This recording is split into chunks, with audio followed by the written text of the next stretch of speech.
नमस्कार, meet the media में आपका स्वागत है। आज हम चर्चा करेंगे पत्रकारों द्वारा लिखित एक काव्य संकलन के बारे में, जिसे एक पुस्तक के रूप में कल शाम आयोजित कार्यक्रम में विमोचित किया गया। हम विक्रम संस्था द्वारा आयोजित कविताओं के संकलन अष्टछाप के अर्वाचीन कवि का भव्य लोकार्पण बुधवार शाम को दुष्यंत संग्रहालय में संपन्न हुआ। इस कार्यक्रम के मुख्य अतिथि वरिष्ठ समाजसेवी हेमंत मुक्ति बोध थे, जबकि अध्यक्षता वरिष्ठ पत्रकार उमेश त्रिवेदी ने की। सारस्वत अतिथि के रूप में वरिष्ठ पत्रकार महेश श्रीवास्तव मौजूद रहे।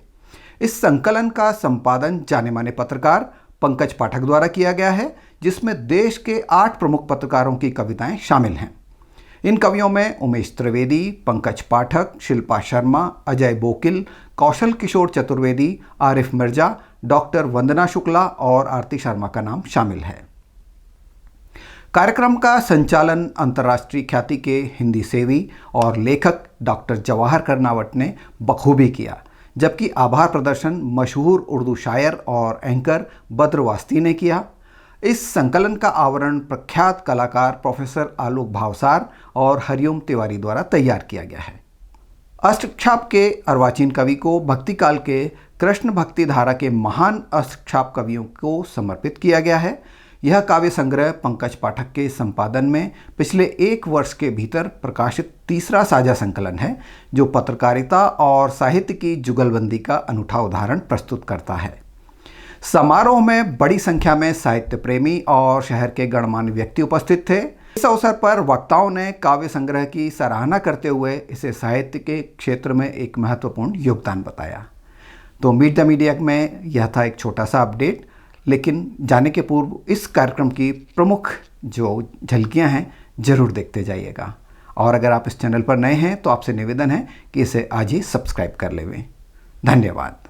अवसर मिला है उसके लिए आदरणीय पंकज भाई का, जो मेरे बहुत पुराने मित्र हैं, उनका भी बहुत बहुत शुक्रिया।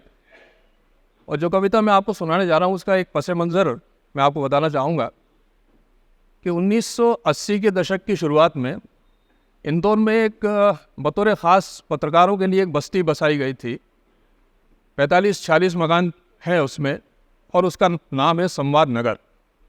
संवाद नगर में उस वक्त जो है हायर परचेज पर आईडीए ने मकान दिए थे पत्रकारों को, और ये मध्य प्रदेश में पहली बार शुरू हुआ था। पत्रकारों की एक बस्ती वहाँ बनाई गई थी, और बड़े इंदौर के बड़े नामी गिरामी और बड़े मशहूर व मारूफ पत्रकार वहाँ पर हुआ करते थे। मतलब वहाँ पे राहुल बारपुते साहब का भी बंगला था, विष्णु चिंचालकर साहब वहाँ रहते थे, उनके बेटे दिलीप चिंचालकर और श्रवण गर्ग साहब, शरद पंडित जी और अशोक कुमट साहब, गुलाब जैन साहब जो दुनिया में थे, महेंद्र जैन साहब जो सर्वोदय प्रेस में थे, और चंद्रकांत देवताले वगैरह वहाँ पर रहा करते थे। तो वो बस्ती बड़ी मतलब जीवंत हुआ करती थी। हम लोग एक दूसरे से बहुत मेल जोल, मोहब्बत, भाईचारा, तमाम जो त्यौहार होते थे मिलजुल के हम लोग मनाते थे। और एक ऐसा माहौल था कि जो अब दिखाई नहीं देता वहाँ पर। वो बहुत सारे लोग वहाँ से ये लोग चले गए, अब बचे ही नहीं दुनिया में। और मैं उस पर एक कविता मैंने लिखी है, संवाद नगर पर ही है, उसका उन्वान है अब नहीं संवाद। अर्ज किया है कि संवाद नगर में अब नहीं करता कोई संवाद। संवाद नगर में अब नहीं करता कोई संवाद। वो यकायक गुरुजी की आमद, कभी रज्जू बाबू का जिक्र तो कभी बाबा की क्लास। सफ़ेद बनियान और लुंगी में चले आते थे जोशी जी।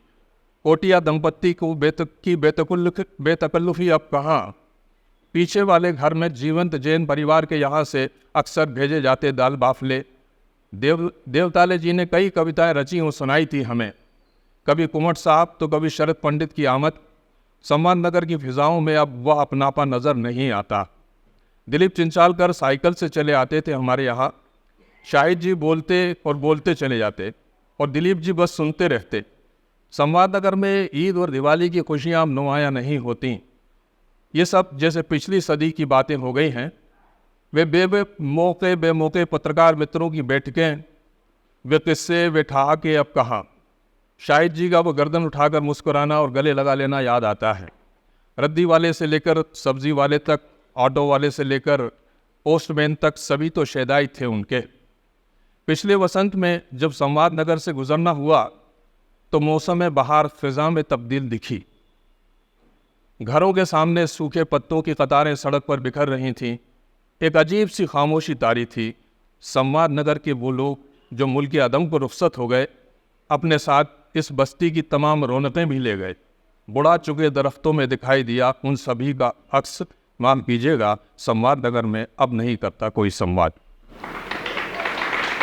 और हालांकि एक ही कविता का यहाँ पर एक कंपल्शन है, लेकिन चूंकि मैं उधर कम बोला हूँ, सीधे मुद्दे पे आ गया हूँ, तो टाइम तो अगर मुझे आज्ञा दे अध्यक्ष महोदय, तो और वो भी उसकी ख़ास वजह यह है कि मैंने ये जो कविता अगली जो सुना रहा हूँ, ये मैंने अपनी शरीक हयात के लिए लिखी है, जो यहाँ मौजूद भी है। अगर मैं नहीं सुनाऊँगा तो थोड़ा सा लॉ एंड ऑर्डर की पोजीशन घर में बिगड़ सकती, तो थोड़ा सा झेल लीजिएगा। अर्ज़ है कि पूस की सर्द रात ने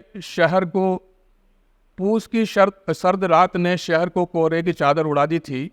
स्टेशन पर वो ट्रेन 2 घंटे लेट थी जिससे तुम आ रही थी। मैं कुछ पहले ही प्लेटफॉर्म पर पहुंच गया। कॉफ़ी बेचने वाले लड़के ने गर्म कॉफ़ी मग में डाल दी।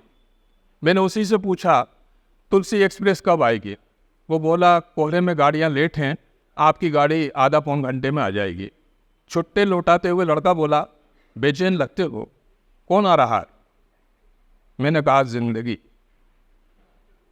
जिंदगी। और तुम जैसे ही S7 बोगी से उतरी, कोहरा छट गया और हम रात की खामोशी में दिलों की धड़कनें सुनते हुए चल पड़े। नमस्कार।